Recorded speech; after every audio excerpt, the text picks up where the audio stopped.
वो बोलते हैं तो बेखौफ, उन्होंने कहा हम चुनाव जीत चुके हैं। चलते हैं तो रौब से, फैसले लेते हैं तो निडरता से। वो अटल हैं, अडिग हैं। जितने सख्त सवाल उतना ही सदा जवाब। वाणी ऐसी कि विरोधियों की बोलती बंद हो जाए। सत्ता का सिंहासन उनकी मंजिल नहीं, जनता के सपने पूरे करने का रास्ता है। उनकी नजर है उत्तर प्रदेश के विकास पर। उनका सपना है अपने सूबे को उत्तम प्रदेश बनाने का। शांत चेहरा लेकिन मन में बदलाव का तूफान। पहले ही दिन से नजर आया काम करने का जुनून। उत्तर प्रदेश के मुख्यमंत्री योगी आदित्यनाथ वो योगी हैं, कर्म योगी हैं। अब सूबे के रोमियो भागे भागे फिर रहे हैं। नकल के नटवर लालों की अब खैर नहीं। योगी की सख्ती से अपराधियों में हड़कंप है। वो कभी थाने पहुंच जाते हैं तो कभी अधिकारियों को दिलाते हैं शपथ, न किसी और को करने दूंगा। अब अफसर भी रहेंगे अलर्ट। मंत्रियों को रहना होगा मुस्तैद, क्योंकि एक योगी निकल पड़ा है सबसे बड़े इम्तिहान के अग्निपथ पर। योगी का संकल्प बड़ा है, बहुत बड़ा। उन्होंने प्रण लिया है कि 5 साल में उत्तर प्रदेश का कायाकल्प होगा। वो सूबे में सब कुछ बदल डालेंगे।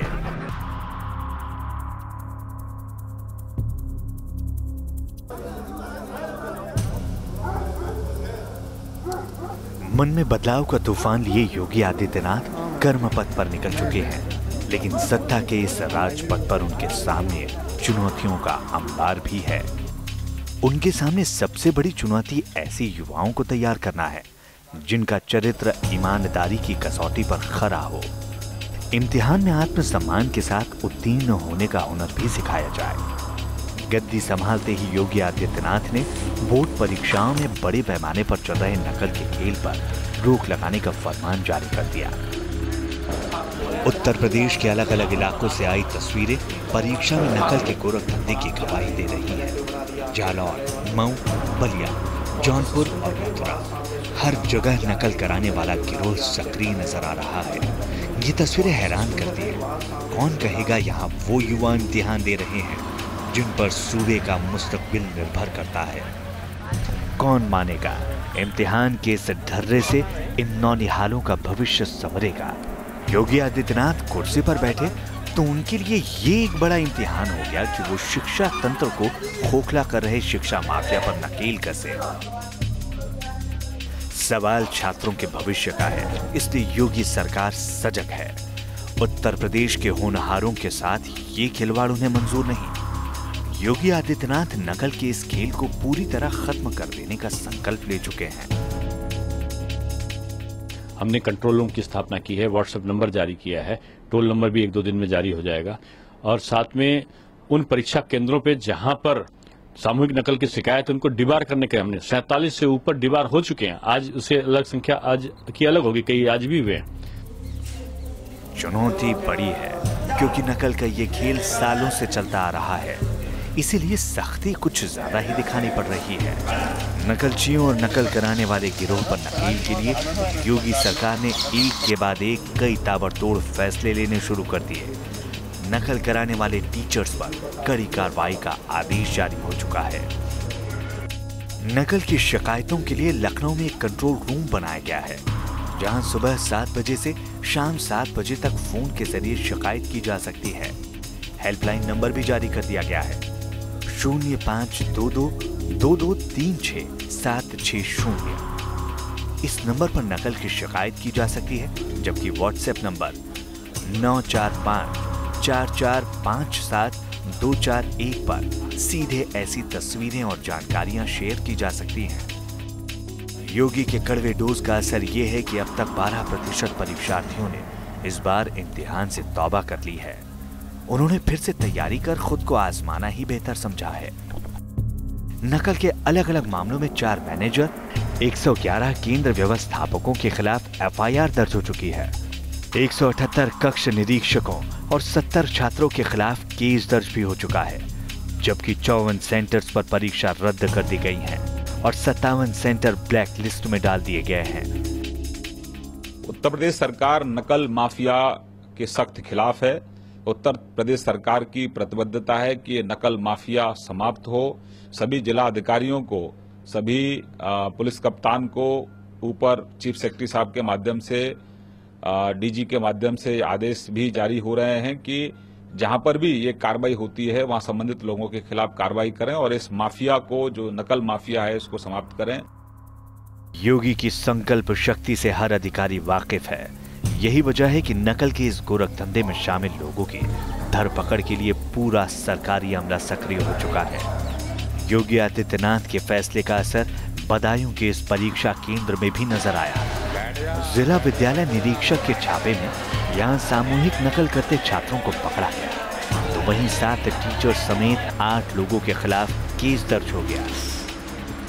अधिकारी अलर्ट हैं क्योंकि योगी का एक ही फरमान है, नौनिहाल के साथ आज सख्ती करने में कोई गुरेज नहीं होनी चाहिए, क्योंकि कड़े इम्तिहान से ही ये युवा कुंदन की तरह चमक कर निकलेंगे और तभी वो एक मजबूत राष्ट्र और एक सूबे को उत्तम प्रदेश बनाने के सपने को साकार कर पाएंगे। एक योगी के हाथों में है सबसे बड़े सूबे की कमान। एक सन्यासी बन गया है उत्तर प्रदेश की सियासत का सिरमौर। एक गोरखपंथी जिसका खुद का ना कोई घर है और ना ही कोई परिवार। योगी आदित्यनाथ ने वसुधैव कुटुंबकम का संकल्प तो सालों पहले ही ले लिया था। आम लोगों की सेवा का प्रण उन्होंने सालों पहले ही कर लिया था, लेकिन अब उन्हें जनता ने दे दी है उससे भी बड़ी जिम्मेदारी। मैं आदित्यनाथ योगी ईश्वर की शपथ लेता हूं कि उत्तर प्रदेश की 21 करोड़ जनता की जिंदगी को संवारने का जिम्मा अब इस योगी के कंधों पर आ गया है। हम सबके सामने जो चुनौतियां थीं और जो चुनौतियां हमारे सामने आने वाले समय में हैं, मुझे लगता है कि उसका हमारे सामने एक ही मंत्र है, और वो जो मैंने इस देश के यशस्वी प्रधानमंत्री आदरणीय नरेंद्र मोदी जी से सीखा है, वह है जीवन में एक सकारात्मक सोच।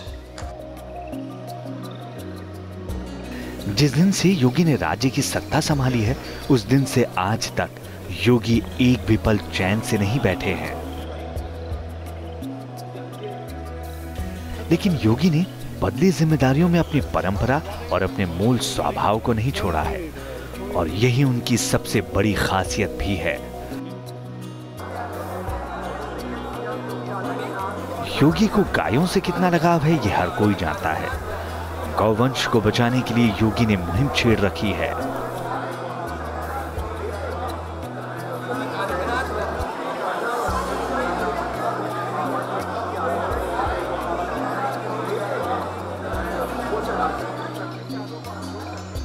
राज्य में गौवध पर बैन तो पहले से ही है, लेकिन अब योगी गौवंश को बचाने के लिए गौशालाओं का रुख भी कर रहे हैं। लखनऊ की इन तस्वीरों को आप खुद देखिए। मुख्यमंत्री कान्हा उपवन पहुंचे, एक गौशाला जिसे मुलायम सिंह यादव की बहू अपर्णा यादव चलाती हैं। गौ सेवा की उनकी ये तस्वीर सियासी हलकों में एक नया पैगाम भी दे गई। योगी आदित्यनाथ भले ही योगी से राजयोगी बन गए हों, लेकिन उनकी गौ भक्ति वही है। योगी भले ही सियासत का सरताज बन गए हों, लेकिन भरी दोपहर में वो गायों की सेवा करने पहुंच गए। कान्हा उपवन नाम की गौशाला में योगी ने गायों को चारा दिया, अपने हाथों से उन्हें गुड़ खिलाया, गायों को दुलार किया, गायों के बारे में जानकारी मांगी। योगी के मन में गौ सेवा का भाव आया तो सियासी दलों की दूरियां दीवार नहीं बन पाई।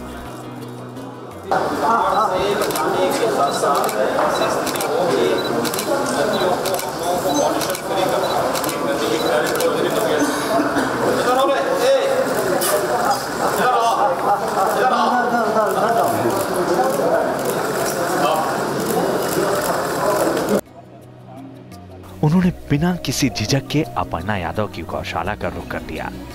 अपर्णा यादव और प्रतीक यादव से इस गौशाला के बारे में कई सवाल भी किए। योगी की गौ भक्ति का मतलब साफ है कि अब गायों पर अत्याचार बर्दाश्त नहीं होगा, क्योंकि एक गौ भक्त ने राज्य की कमान अपने हाथों में ले ली है।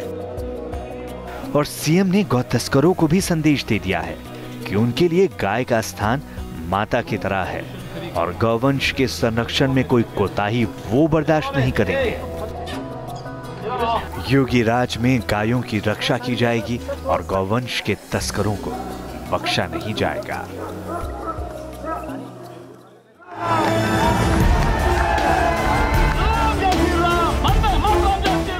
जो कहा उसे कर दिखाया, जो फैसला ले लिया उसमें फिर बदलाव की गुंजाइश नहीं। एक बार जो ठान लिया तो उसे जमीन की हकीकत पर उतारने की जिद। योगी के काम करने का मंत्र यही है और उनका अंदाज भी ऐसा ही है। चाहे सख्त से सख्त फैसला लेने की बात हो, चाहे विरोध के बावजूद कठोर फैसले लागू करने की बात हो, योगी जो ठान लेते हैं वो करके ही मानते हैं। योगी का मिजाज ही ऐसा है कि वो सख्त फैसले लेने से जरा भी नहीं घबराते। फैसला लेने के बाद योगी ना तो उससे डिगते हैं और ना ही पीछे हटते हैं। सीएम बनने के बाद योगी ने उत्तर प्रदेश को बदल डालने की जिद ठानी है और वो इसी राह पर बढ़ते भी जा रहे हैं। योगी ने जिस दिन से मुख्यमंत्री पद की शपथ ली है, उसी दिन से जो बड़ा फैसला उन्होंने किया था वो था अवैध बूचड़खानों पर तालेबंदी का। इसलिए हमारी सरकार, योगी जानते थे कि राज्य में चल रहे अवैध बूचड़खानों को बंद करना इतना आसान काम नहीं था। बावजूद इसके योगी ने इस काम को बंद करने का बीड़ा उठाया। राज्य भर में अब तक धड़ल्ले से चल रहे अवैध बूचड़खानों पर तेजी से कार्रवाई होने लगी। छोटे बड़े मीट शॉप्स भी इज्जत में आ गए। अवैध बूचड़खानों को बंद कराने से रोजगार का मुद्दा भी उठा, लेकिन योगी अपनी इस फैसले से टस से मस नहीं हुए। मेरठ हो या फिर गाजियाबाद या फिर इलाहाबाद, हर जगह अवैध बूचड़खाने बंद कराए जाने लगे। हर जगह बड़ी कार्रवाई की तस्वीर सामने आने लगी। अवैध बूचड़खानों पर इस तरह की कार्रवाई उत्तर प्रदेश के लोग शायद पहली बार ही देख रहे थे। दल बल के साथ प्रशासन ने हर उस बूचड़खाने को सील कर दिया जो राज्य में अवैध रूप से चल रहे थे। इस कार्रवाई के दौरान बिना लाइसेंस के चलने वाली मीट की छोटी बड़ी दुकानों पर भी गाज गिरनी शुरू हो गई। कई दुकानें बंद हो गई। कई शहरों में मीट बंदी का असर भी नजर आने लगा। कई शहरों में लोगों को मीट नहीं मिला। बावजूद इसके योगी अपने फैसलों पर अडिग रहे। एक तरफ अवैध बूचड़खानों पर धड़ल्ले से कार्रवाई हो रही थी, तो दूसरी तरफ राज्य सरकार की इस कार्रवाई का सड़कों पर भी विरोध होने लगा। सड़क से लेकर सियासत तक उत्तर प्रदेश सरकार के इस फैसले का विरोध होने लगा। मीट शॉप्स बंद कराने पर सियासत भी शुरू हो गई, लेकिन योगी अपने फैसले से एक कदम भी पीछे नहीं हटे।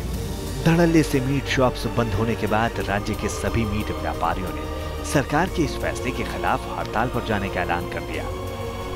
योगी फिर भी नहीं टिके। राज्य में अवैध बूचड़खानों पर कार्रवाई एक मिनट के लिए भी बंद नहीं हुई। योगी सरकार के खिलाफ सड़कों पर विरोध तेज होने लगा। किसी ने रोजी रोटी का मुद्दा उठाया तो किसी ने एक विशेष समुदाय के लोगों को टारगेट करने का। बावजूद इसके योगी अपने इस फैसले पर अड़े रहे। हम लोगों ने इस बात को फिर किया है कि एनजीटी बार बार एक बात के लिए उत्तर प्रदेश के अंदर कह रहा है। पिछले 2 वर्षों में कई बार एनजीटी ने कहा है, नेशनल ग्रीन ट्रिब्यूनल ने कहा है कि अवैध बूचड़खानों को हटाओ। मानक के अनुसार जो लाइसेंस लिए हैं उनका पालन कर रहे हैं, सरकार उनको नहीं छेड़ेगी। लेकिन जिन लोगों ने नेशनल ग्रीन ट्रिब्यूनल के आदेशों का उल्लंघन किया है, अवैध रूप से गंदगी फैला रहे हैं, जन स्वास्थ्य के साथ खिलवाड़ कर रहे हैं, उनको एक प्रक्रिया के तहत हटाइए। उनको जिससे स्वास्थ्य के साथ किसी प्रकार का खिलवाड़ करने की छूट किसी को न मिलने पाए, इस कार्य को लेकर के हम लोगों ने कार्य प्रारंभ किया है। सरकार ने साफ कर दिया कि जिन मीट की दुकानों के पास लाइसेंस नहीं है उन्हें हर हाल में दुकानें बंद करनी होंगी। जिन बूचड़खानों के पास लाइसेंस नहीं है वो किसी भी कीमत पर नहीं खुलेंगे। योगी के इस कड़े फैसले का असर भी नजर आया। पहले मीट व्यापारियों ने स्वास्थ्य मंत्री से मुलाकात की, फिर मुख्यमंत्री योगी आदित्यनाथ से भी मिलने पहुंचे। योगी ने साफ साफ अपने फैसले की जानकारी व्यापारियों को दे दी और इस मुलाकात के बाद ये साफ हो गया कि राज्य में बिना लाइसेंस वाली मीट शॉप्स अब खुलेंगी नहीं। सड़क पर अफसरान मुस्तैद हैं। आम शहरी का सिस्टम पर भरोसा बढ़ रहा है तो वहीं भ्रष्टाचारियों की नींद उड़ी हुई है। 19 मार्च को योगी आदित्यनाथ और उनके मंत्रियों ने शपथ ली और शाम होते होते तक सरकार का एजेंडा सामने आ गया। योगी ने बता दिया कि उत्तर प्रदेश में अब राम राज्य उनका संकल्प है और इससे वो किसी भी कीमत पर कोई समझौता नहीं करेंगे। मंत्रियों को सीधा संदेश दे दिया कि उन्हें अपनी संपत्ति का हिसाब देना होगा। तो ऐसे लोगों पर भी नकेल कसने की तैयारी कर ली गई जो करप्शन को अपना जन्म सिद्ध अधिकार समझ बैठे हैं। जितने इस प्रकार के लोग थे जो चोरी करवाते थे, चोरी करते थे और फिर अपना घर भरते थे, उन सब की एक एक करके छुट्टी हो रही है।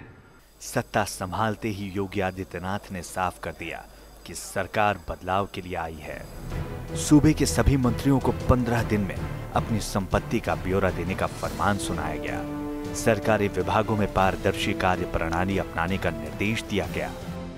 फाइलों के निपटारे के लिए मियाद तय करने को कहा गया और सभी सरकारी विभागों में सिटीजन चार्टर लागू करने के सख्त आदेश दे दिए गए। अपने फैसलों से योगी आदित्यनाथ ने अपने इरादे जाहिर कर दिए, लेकिन भ्रष्टाचार तरक्की की राह में सबसे बड़ा रोड़ा है, इसीलिए इससे छुटकारा भी योगी के एजेंडे में सबसे अहम है। उन्होंने भ्रष्टाचारियों के खिलाफ मुहिम छेड़ दी है। योगी ने बता दिया है कि भ्रष्टाचार पर सरकार की नीति जीरो टॉलरेंस की है, इसीलिए अधिकारियों पर पैनी नजर है, मंत्रियों पर निगाह है। साथ ही जनता से भी अपील की जा रही है कि जहां भी करप्शन दिखे फौरन शिकायत करें। कोई भी प्रदेश को लूटने वाला, प्रदेश की जनता के भविष्य के साथ खिलवाड़ करने वाला व्यक्ति सत्ता के इर्द गिर्द कहीं भी नजर नहीं आएगा। यह हमारा संकल्प है और उसी संकल्प के साथ हम कार्य कर रहे हैं। बदलाव की बयार तेज करने के लिए योगी ने सरकारी महकमों को भी फरमान सुना दिया है। सूबा बदलने आए इस सीएम को बाबुओं की काम चलाऊ व्यवस्था मंजूर नहीं है, उन्हें सफाई चाहिए, सड़क पर भी, काम में भी और सरकारी दफ्तरों में ही नहीं, पूरे सिस्टम में भी।